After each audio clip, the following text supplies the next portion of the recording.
વાત અન્ય સમાચારની પાલીતાણા શહેરના મધ્ય વિસ્તારમાં દીપડો ઘૂસવાના સમાચારથી લોકોમાં ખોફ ફેલાઈ ગયું છે।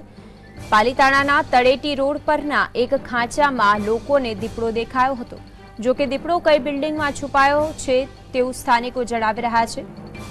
લોકોના ટોળા દીપડાને જોવા ઉમટી પડ્યા હતા। દીપડો મહેતા ડેરીના ખાંચામાં છુપાયો હોવાની વિગતો સામે આવી રહી છે। વન વિભાગનો કાફલો પાંજરા સાથે ઘટના સ્થળે પહોંચી ચૂક્યા છે।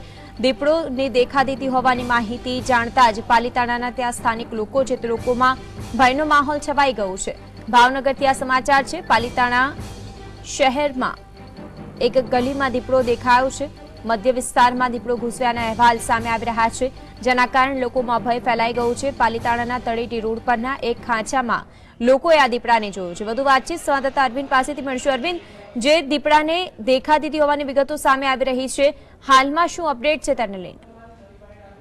જે ચોક્કસથી પાલીતાણાનો જે મધ્ય વિસ્તાર ગણી શકાય અને જે તળેટી વિસ્તાર છે, આ વિસ્તારમાં નવા વિસ્તારમાં જે વહેલી સવારે દીપડો ઘૂસ્યો હતો। સ્થાનિકોએ જોયો હતો, જોકે દીપડાએ 2 લોકો પર હુમલો પણ કર્યો છે। બંને જે હુમલો જે થયો છે તે લોકોને સારવાર માટે ભાવનગર ખસેડવામાં આવ્યા છે।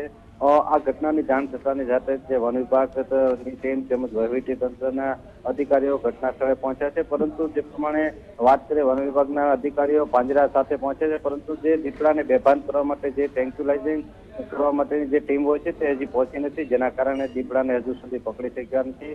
પરંતુ ટીમ આવતાની સાથે જ દીપડાને બેભાન કરી અને પાંજરે પૂરવામાં આવશે। ત્યારબાદ જ લોકોમાં રાહત આવશે। જી બિલકુલ, આભાર આપનો સમગ્ર વિગતો આપવા માટે હતી।